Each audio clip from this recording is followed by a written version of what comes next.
Okay.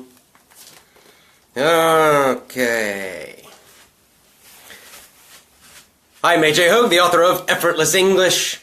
Learn to speak English like a native. Go to effortlessenglishclub.com and join one of my English speaking courses. effortlessenglishclub.com. Okay, I tried Periscope, and Periscope sucks. I think I'm finished with Periscope. I really don't like the company, Twitter. Twitter is very focused on censorship. Facebook is too, but Twitter's worse. And a bunch of political crap, and their product is getting worse and worse. Periscope crashes constantly now. I can hardly use it anymore.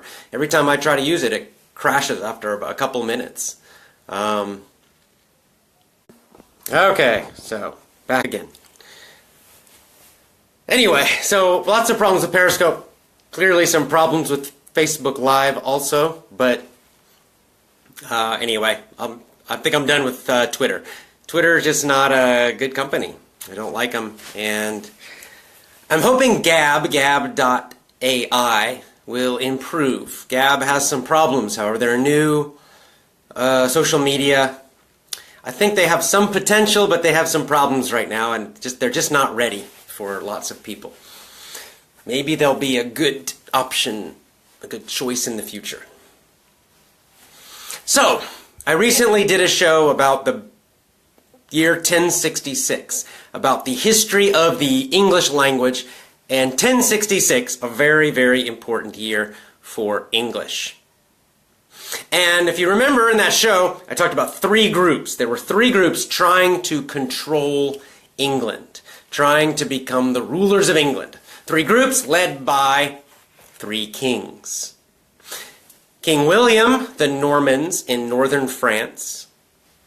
The Normans. Now the Normans, I'll give you some more extra history about all of this.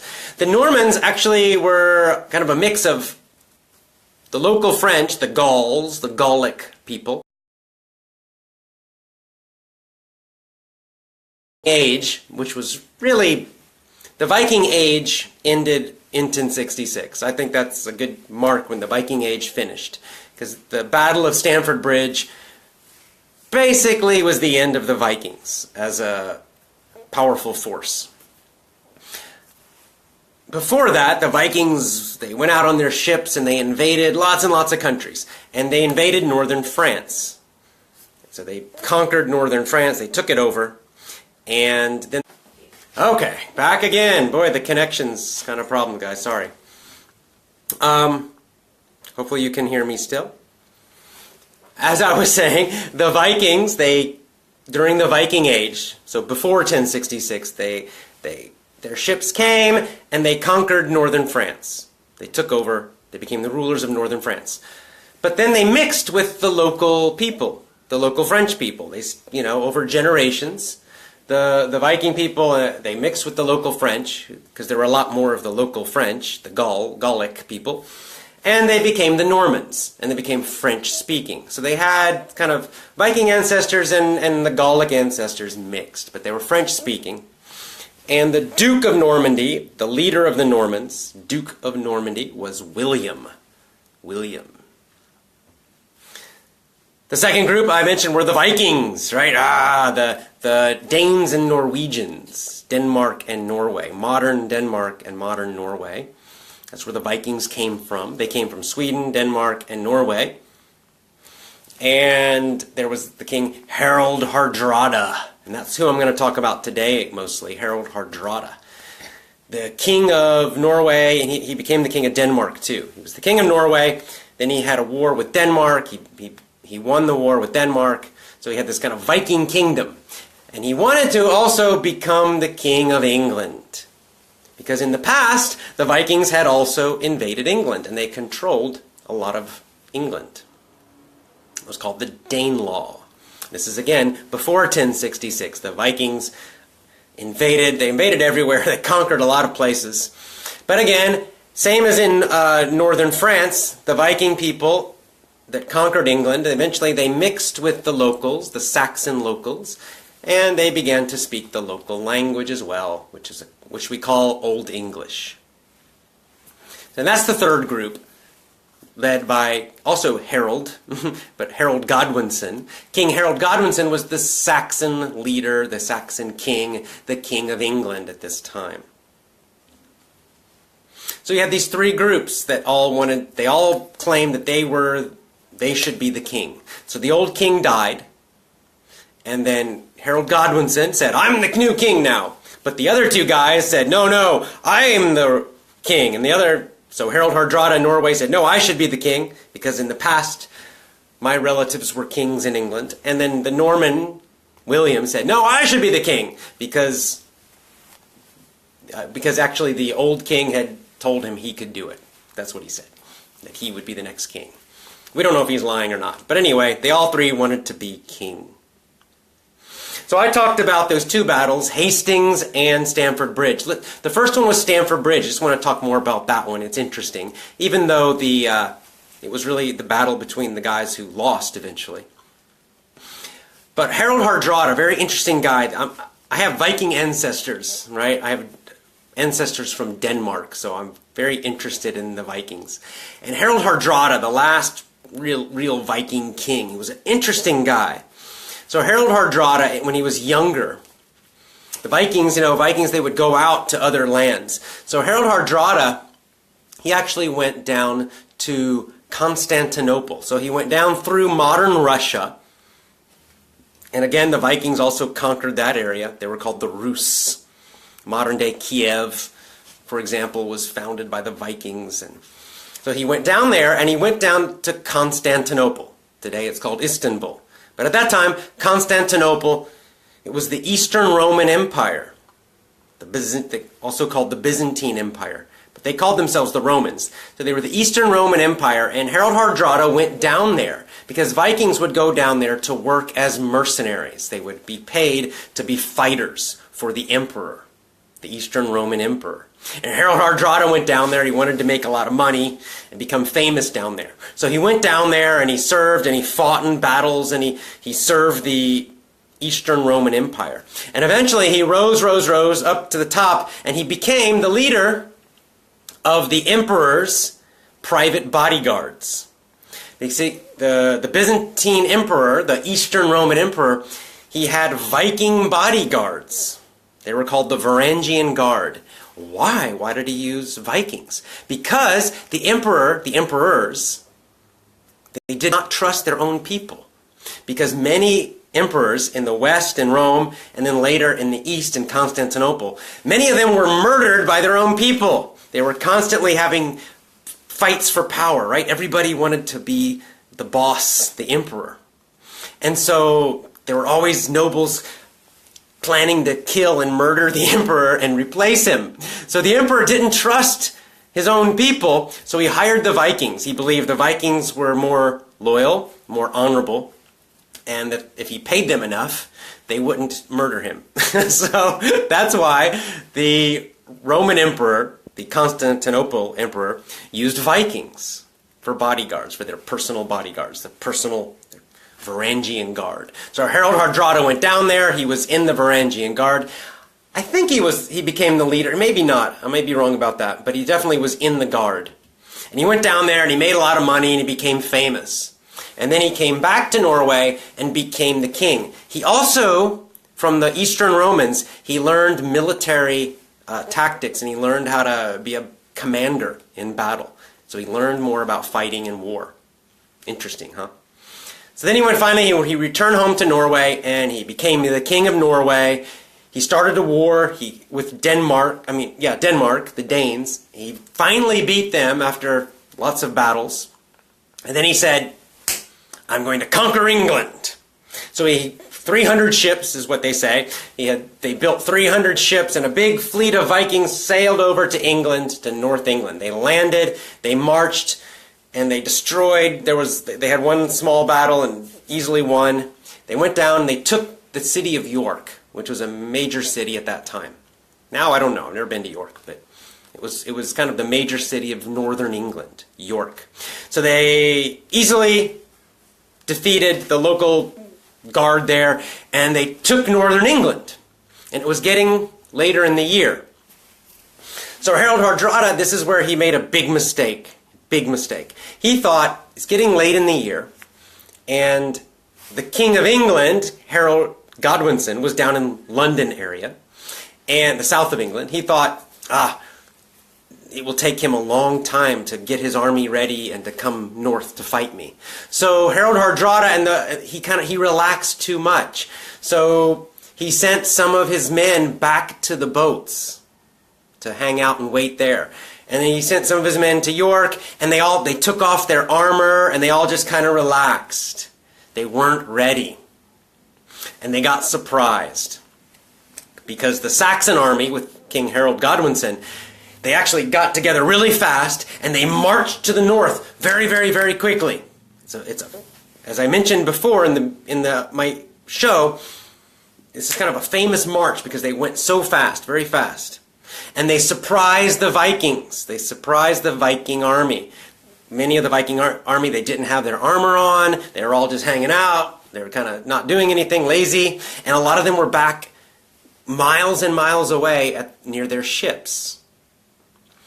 The next mistake he made was that King Hardrada, the Viking king, he decided to fight the battle anyway. Right? He thought, I'm still going to win. He was kind of arrogant. And so they set up a battle. It's called the Battle of Stamford Bridge. So this huge, big, horrible... Now, the Vikings were really tough fighters, so it was still a very big, tough battle. There's a couple of famous stories about this. So they're battling and fighting and fighting and fighting, and the Saxons are winning, and there's a bridge, Stamford Bridge, right? The famous bridge. And supposedly one big, huge Viking, this one guy, stood in the middle of the bridge. And he had a big axe. This is the story. And he just killed and killed and killed the Saxons. And they just kept coming. And this one guy was just killing everybody. The Saxons could not cross the bridge because of this one huge, tough Viking guy. And I don't know how long it went, but this one guy, he was just killing and killing and killing the Saxons. And finally, the way they killed him is some guys got in a boat, they came under the bridge, and they stabbed him with spears from below. It's the only way they could kill this guy, this big Viking, because he was so tough.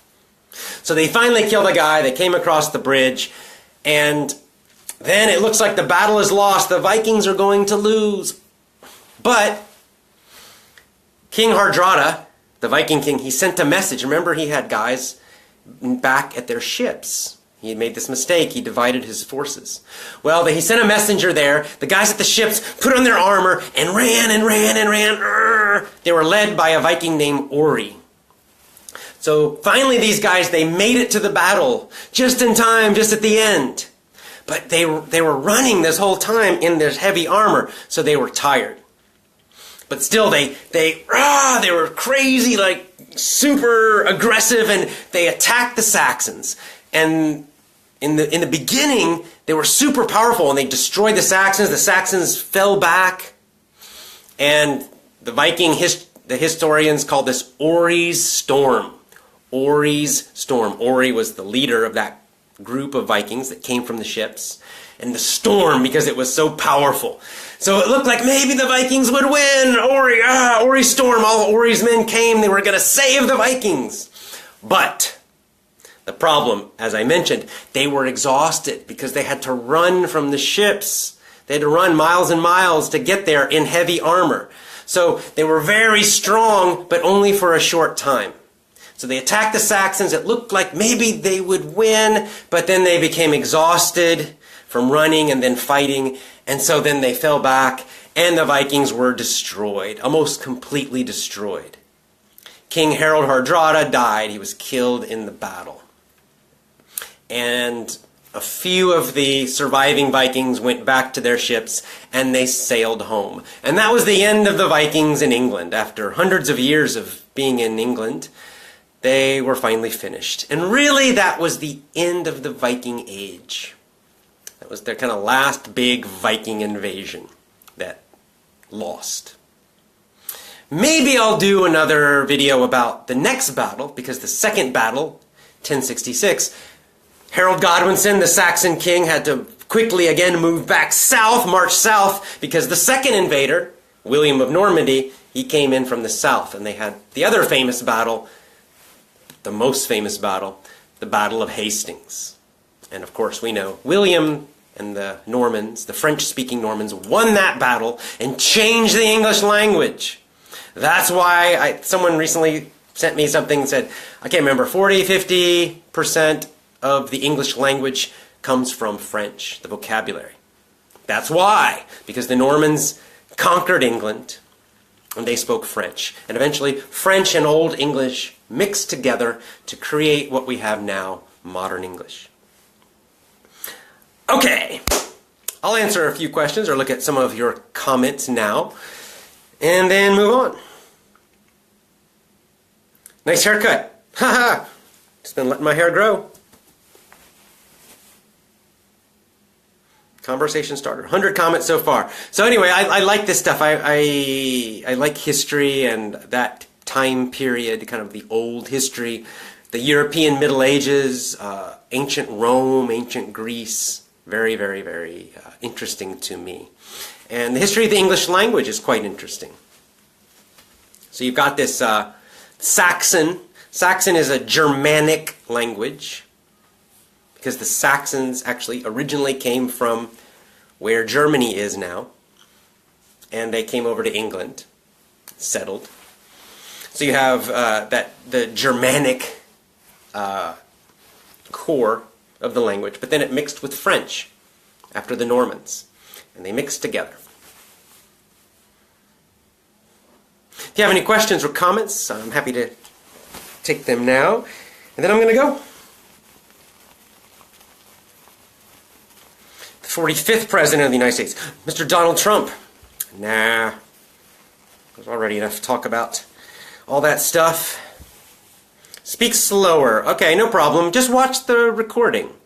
I think if you listen to the recording, because this is automatically recorded, listen to the recording again and again, you will understand a little more each time. So I think that would be the best thing, is try listening to the recording. I was excited talking about this, so I was speaking fairly quickly, but that's good practice for you. It's good for you to hear some faster speech sometimes and practice. Don't get frustrated. If you cannot understand 100%, that's okay. If you understand 70%, that's still quite good. It's good practice, so it's okay. I'm asking about improving pronunciation. Well, pronunciation is a very big topic, so I recommend my pronunciation course. I mean, that's why I made it. See, pronunciation, it's not knowledge, it's skill. There's a difference, knowledge and skill. Knowledge is something you know in your mind. You can talk about it. You know the ideas. But skill is something you do, you can do. Pronunciation is a skill. Pronunciation knowledge is not very useful. It's a skill. It's even a physical skill. How to use your tongue, how to use your mouth, even your chest muscles, your stomach muscles, your breathing. All of that creates good pronunciation. It's a skill you must practice every day. And so I made my pronunciation course because it trains you in the skill of pronunciation, of a good, clear, native accent, North American accent. So go to my website, effortlessenglishclub.com, effortlessenglishclub.com. Go to the bottom, you'll see my courses menu, pronunciation course. It's really the best way to improve your pronunciation. Am I in Japan right now? I am in Japan right now. I am in Osaka, Japan. Let's see if I can give you a... Here's the window. Look out the window at my... I'm in a big apartment building.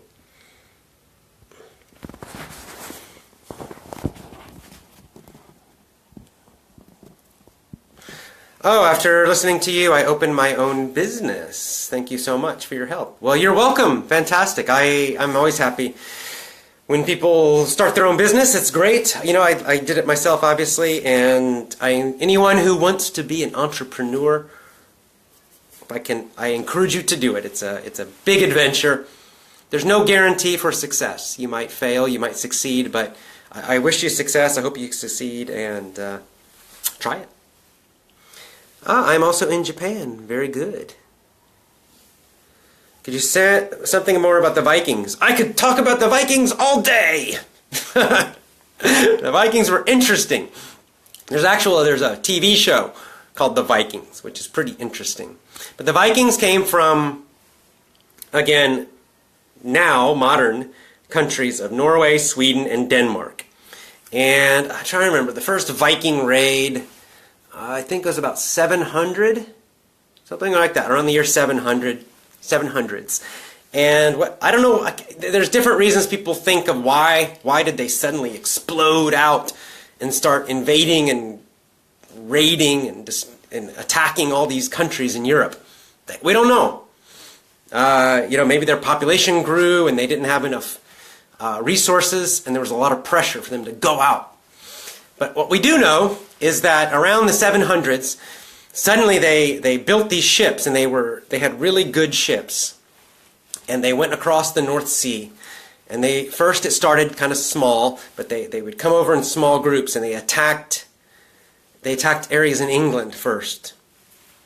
And they would, in the beginning, they just would attack, and they would just take the money. They just wanted money. So they would take all the gold and everything. They would attack a town, take it, burn the town to the ground, kill a lot of people, take all the money, the gold and silver and everything, and then they would go back, sail back. They would go back home again. But when they went home, they were successful, so they would talk about it. They became rich. And so other people in Norway and Sweden and Denmark, they heard about all the money. Oh, this is great. So the groups got bigger and bigger and bigger, more and more of them. And suddenly, in kind of the 800s, there were just Viking attacks everywhere. They attacked France. They went down the rivers in France. They burned Paris. They attacked Ireland. They attacked all through England. Then they went east, down modern Russia, as I said, all the way down to Constantinople.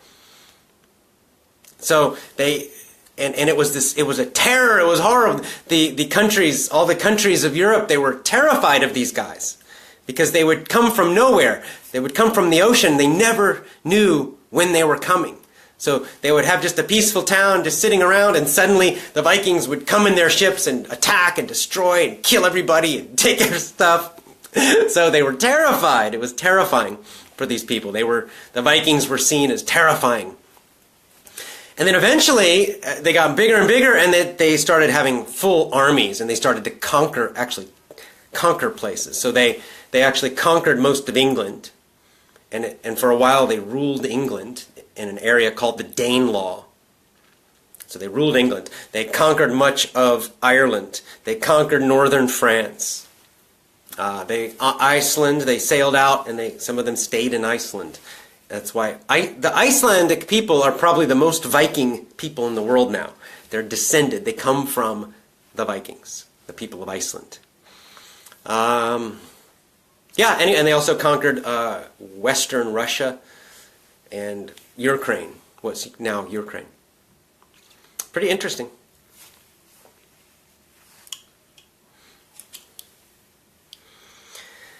Okay. Technology. You want me to talk about technology? What do you want me to talk about technology? What about it?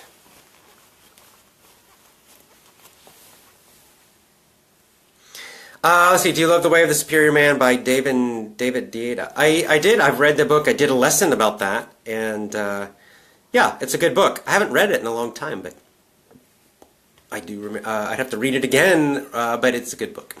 Yes. Yes, indeed. Lots of good books out there, for sure. Okay, talk about Real English course. Power English is great, but I think enough to get movie conversations perfectly because... Okay, yeah, if you're wanting idioms, it's called Learn Real English. LearnRealEnglish.com. For idioms, for casual English, for very conversational English, LearnRealEnglish.com is probably the best course for you, especially if you are more advanced. It's a little more advanced. Most people feel Learn Real English is a little more advanced than Power English, for example. So yeah, go to learnrealenglish.com for that course.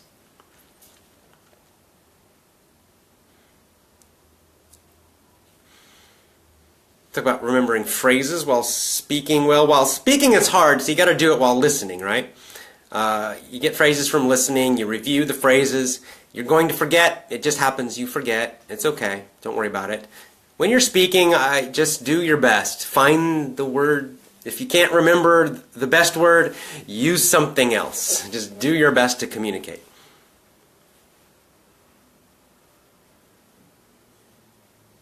I understand you clearly, but some native speakers have speaker sounds has a disorder in my mind. Well, you know, I don't know specifically who you're talking about, but there can be a lot of accents out there. One good thing is my accent is standard.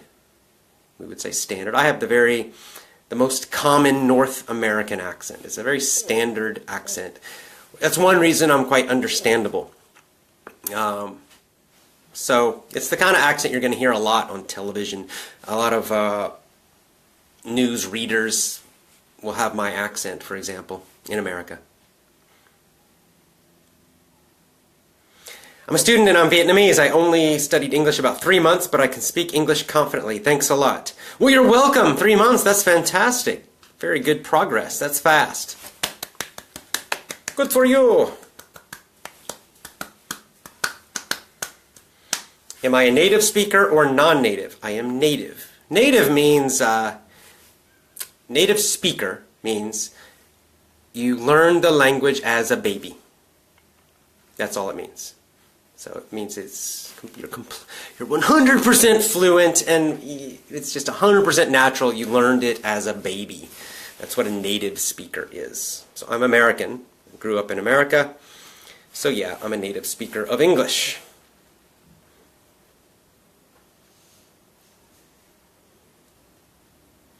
When I was in America, I didn't meet many people with your accent. I was bad with American accent. So where did you go in America? That's interesting. Now, I would say, in the United States, where you will see my accent, the common standard accent, is spoken in the middle of the country, the Midwest, even including like Washington, D.C., across the middle, and basically all of the West, everything in the West area. Now, you will find some different accents in, maybe especially two areas. The Northeast has some strong accents. New York and Boston are the most famous. New York and Boston, those accents can be quite tough, quite strong. And then the other one, you said Charlotte, that's the second area, the South, the Southeast. You can also find accents down there that can be strong. The Southern accent. So you've got the Northeast accent, it's quite strong, Boston and New York especially. And then the Southeast, so that's Georgia, Charlotte is in North Carolina. That whole area down there, people can have a Southern accent. Now, I actually grew up in the South part of America. I'm from the South. But my parents are not. So that's why I have a very neutral, standard accent. But I know the Southern accent because I lived there. I grew up there. But yeah, and especially African Americans. Yeah, and then that's a good point too.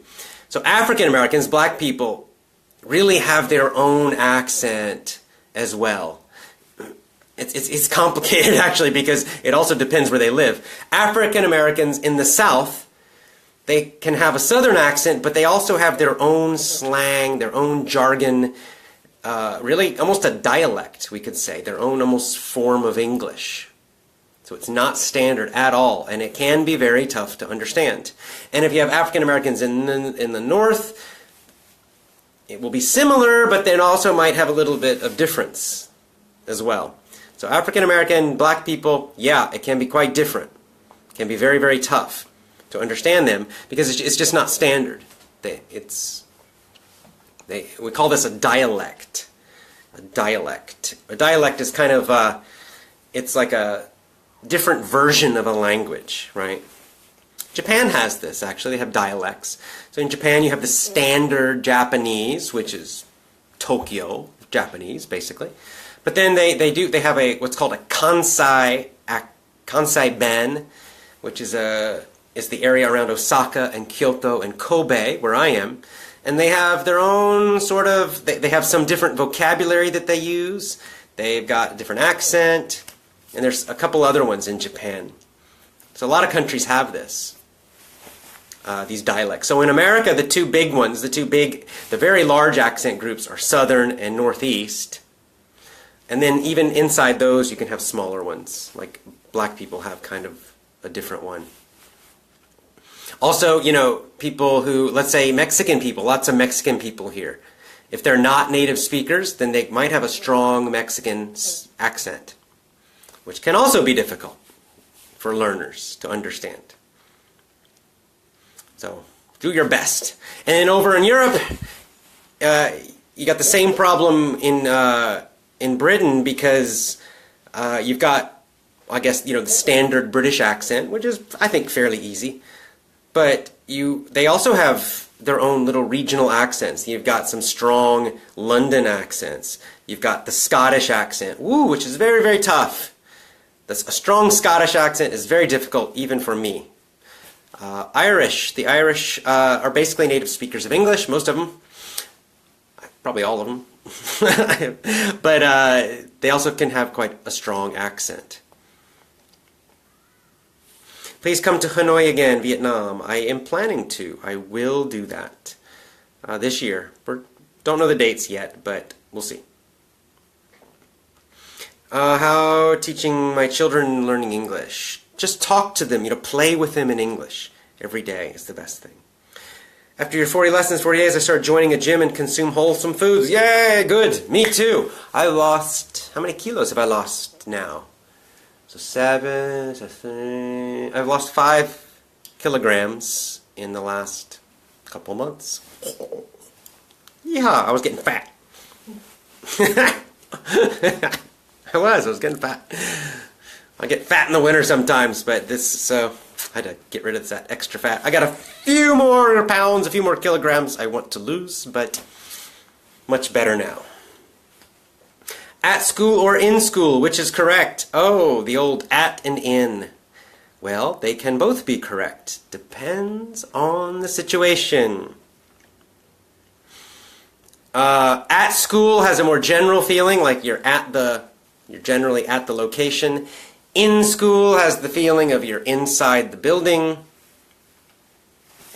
It can also have the idea, in school can have the idea that you are enrolled. You're registered for the classes. I'm in school right now.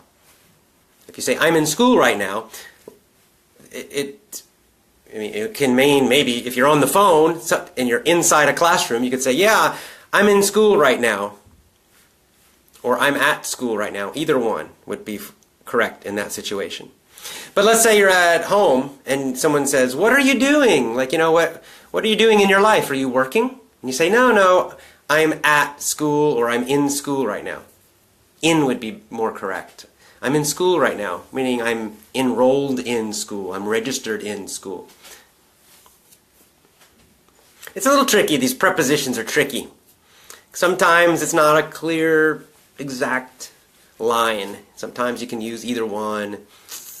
Don't worry about it, honestly, too much. It's not it's not a big thing.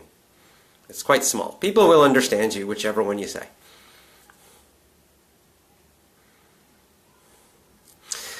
Okay, I'm an Arabic teacher. Please suggest some courses or diplomas that strengthen my teaching and my CV. I don't know about courses and diplomas. Well, I would say if you can get training from Blaine Ray, TPRS. His website is BlaineRayTPRS.com. Blaine Ray, R-A-Y.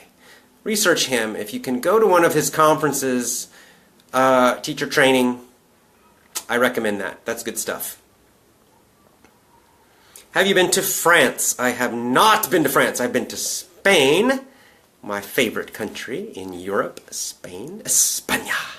I love it. I love Spain. Okay. And I also love Catalan for you Catalonians? Catalans? What do you call yourself? This is a tricky political issue in Spain because the rest of Spain kind of gets mad if you call the Catalans a separate group, but the folks in Barcelona consider themselves different. So I'm not taking sides, but I do love that area. I love Barcelona. I have some friends in Barcelona. Been there many times. I love Spain in general. Can you say hello in different languages by which country you visited? Yeah, that is one word I usually do learn. Hello. So when traveling, I'm not a super language learner like, say, Steve Kaufman. But I do at least try to learn the basics of hello, thank you, how much, maybe learn some numbers, good morning, that kind of stuff. That's easy to learn for any language and useful if you travel for a little bit of time. Just those things. So in Japan, hello, well, in Japan, hello depends on the time of day. Right now we would say, konnichiwa, right? No? Konnichiwa. Konnichiwa? No. You have to say samurai. My wife's Japanese, so she's correcting me. But I would say, konnichiwa! Yeah? No. It's a samurai style. Ah, here's a comment. Confidence is the essential ingredient to attract women. Do you agree? Yes, I agree. You're right. You are correct. In my experience, you are correct. Good luck. Be confident.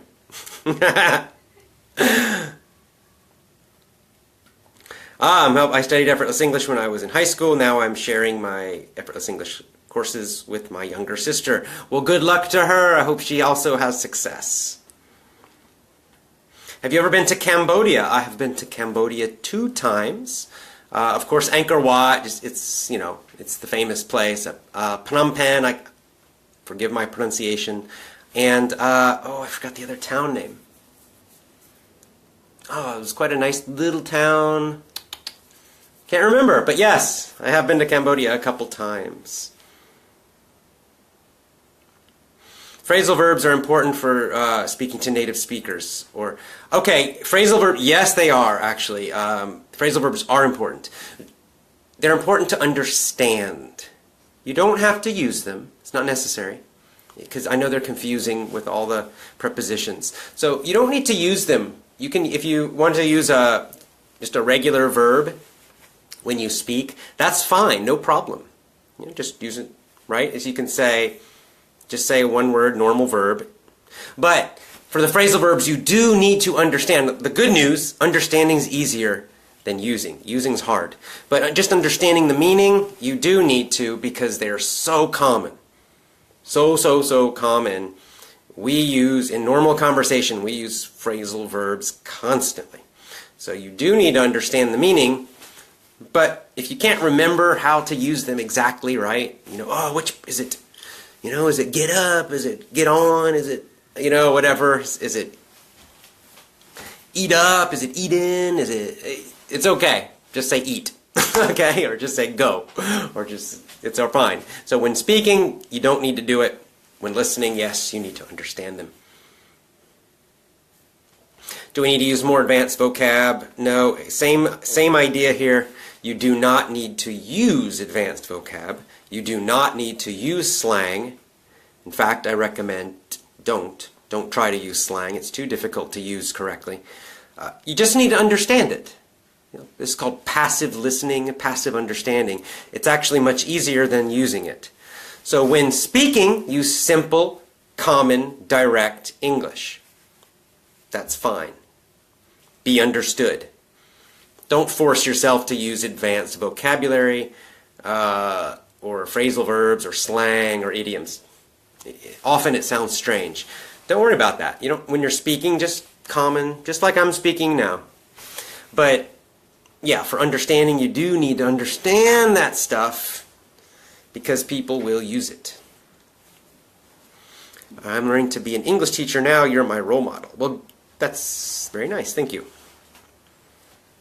Phrasal verbs are complicated. Yes, they are. They're tricky. Even, sometimes for me, I can't think of an example right now, but there might be some times where I'll think, at, on, I'm not quite sure. You just got to think about it and have to say both and which one sounds right. So don't feel bad if occasionally you get confused by prepositions, in, at, on, especially with phrasal verbs, because there are no rules with it. Sometimes there's no rule, it's just, there's no reason why we do it, really. So it can be a little complicated. Don't worry about it, it's okay. How can I improve my vocabulary? I always say that reading books is the best way to improve vocabulary. Audiobooks also, because you learn the vocabulary with your ears, which is most useful for speaking. But also just read a lot of books that you enjoy. All the research shows that's the #1 way to learn vocabulary. It's also the most enjoyable way to learn vocabulary. Have you been to Indonesia? Yes, I have. 2 times. Java, Bali, and what's the other island called? Sulawesi. All 3. I love Indonesia. Indonesia's great. Did some diving there, some hiking. It's a good place. Hello from Georgia, someone said. Country or state? How to more reading comprehension. Okay, this seems like an obvious answer for reading, but the way to improve reading is to read. And what I mean is there's no trick. There's no trick, there's no method, don't use any textbooks, there's no system, just read. Read a lot, that's it. Read fairly easy books. That's how you get better at reading. The more you do it, the better you get, the faster you get, the more vocabulary you learn. So you just read. You read for pleasure and you read a lot. That's all. There's no system. Don't just ignore anybody who tries to teach you some system for reading. It's a waste of time. Boring and a waste of time. Just read. That's all. Please say the 5 sounds. Wall, walk, work, word, and world. Yeah, tricky.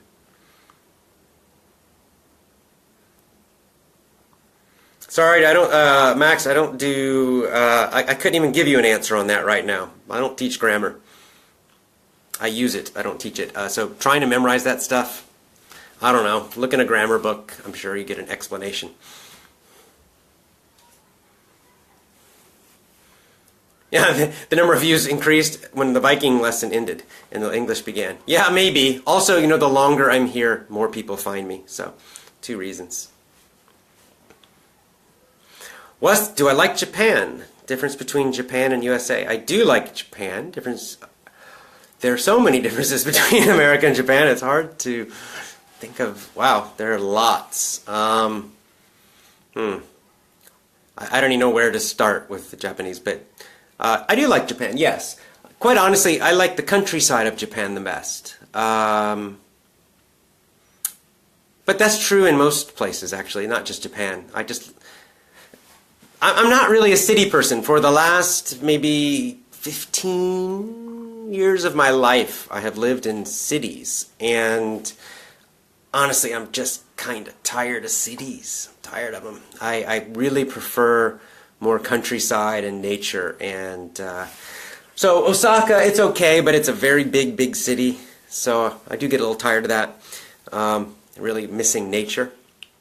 The best places for me in Japan are getting up into the mountains and out into the rice fields, and places like that are wonderful.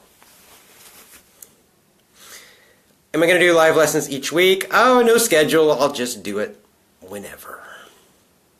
Japanese food is fantastico. Japanese food is great. It's super healthy. I like it. I like the taste.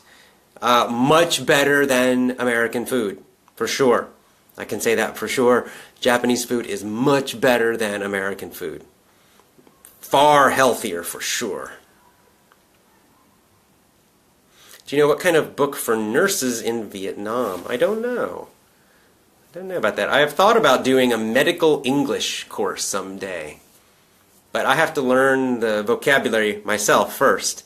But I know a lot of people ask me about medical English. How to practice speaking skills when I have no one to talk to. First, focused on listening for 6 months at least. Second, get online and chat online. You can chat with other English learners even. You can even record yourself talking. Give us a little speech every day for 5 minutes. Any topic. Record yourself on your phone and then watch it. That's a good way to practice speaking. Have you ever been to Ukraine? I have not been to Ukraine, not been to Russia, never been to Eastern Europe, honestly. What do I think about Vietnamese accents? Well, they're fine, no problem. I know Vietnamese pronunciation for Vietnamese is a big issue. It's a major thing, major challenge, difficulty. Just because English and Vietnamese pronunciation is way different. So for European languages, speakers, people from Europe, English pronunciation is generally easier, simply because our languages are closer. For people who speak tonal languages like Vietnamese, Chinese, Thai, English pronunciation is a much more difficult problem. But that's okay. You can do it. You can still do it, but you do need to focus more on pronunciation. You probably need more time training it, working on it, than a European speaker. A Spanish speaker, it's easier for them to pronounce English. It's just they're closer languages. No, that's why. Same for a German speaker. Please say the word priority. Priority. Priority. Do you have any lessons for kids? Not yet. Maybe in the future.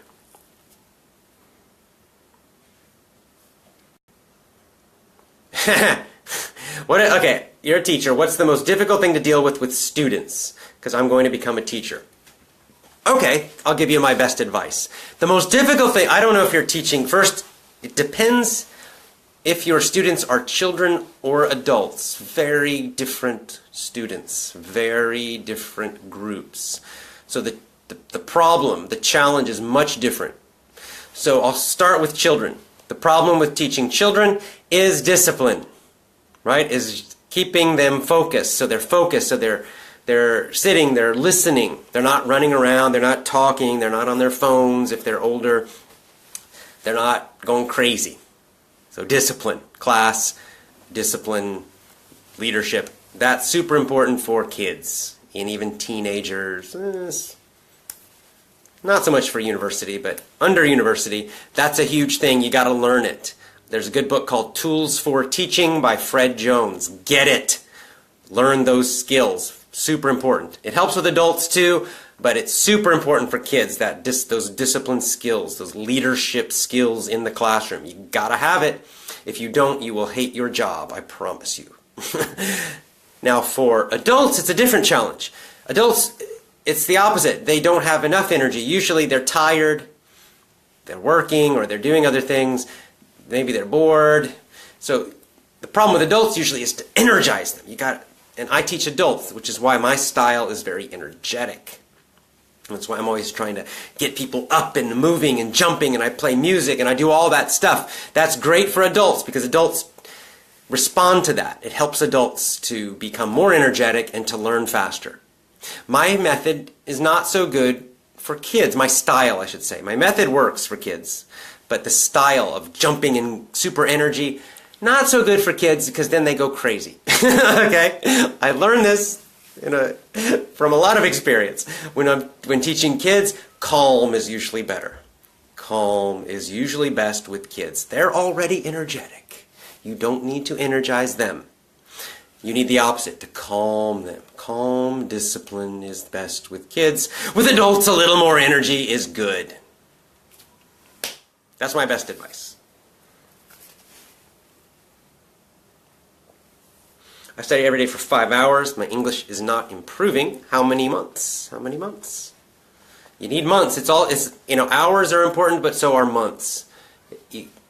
Even if you do 24 hours a day and never sleep, or let's just say 18 hours a day, your brain still needs time to catch up. So you're going to need several months, 6 months at least. I don't know what shut up means. But it's nice, so we're going to block them. Okay, thank you. How to remember vocabulary. I've already answered that. You're my best teacher since 2008. You are welcome.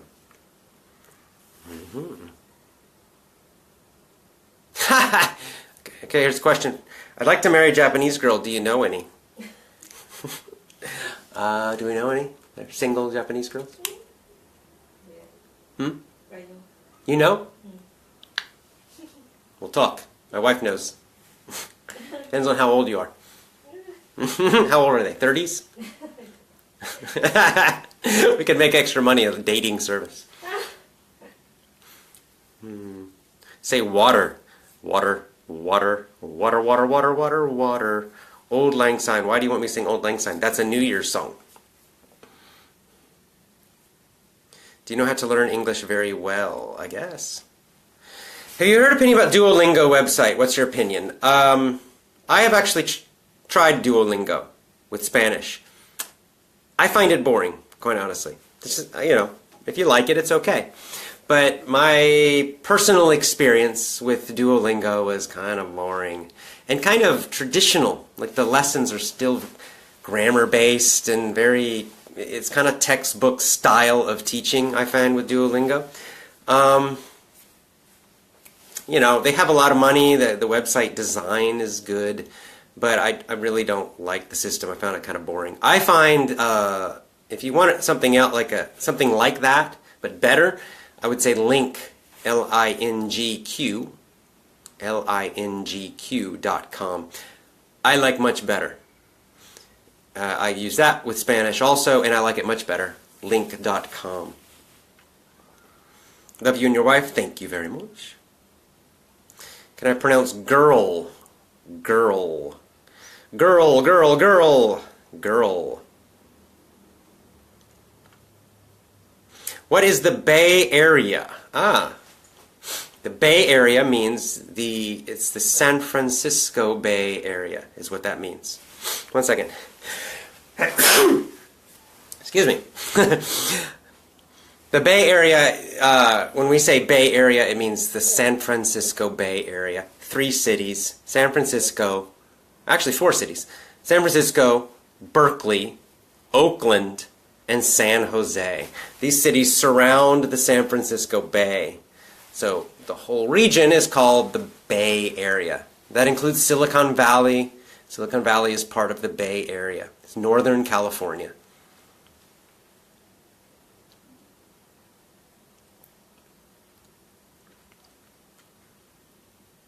I'm learning with Effortless English for 3 weeks, and I like it very much. Thank you. Well, you're welcome.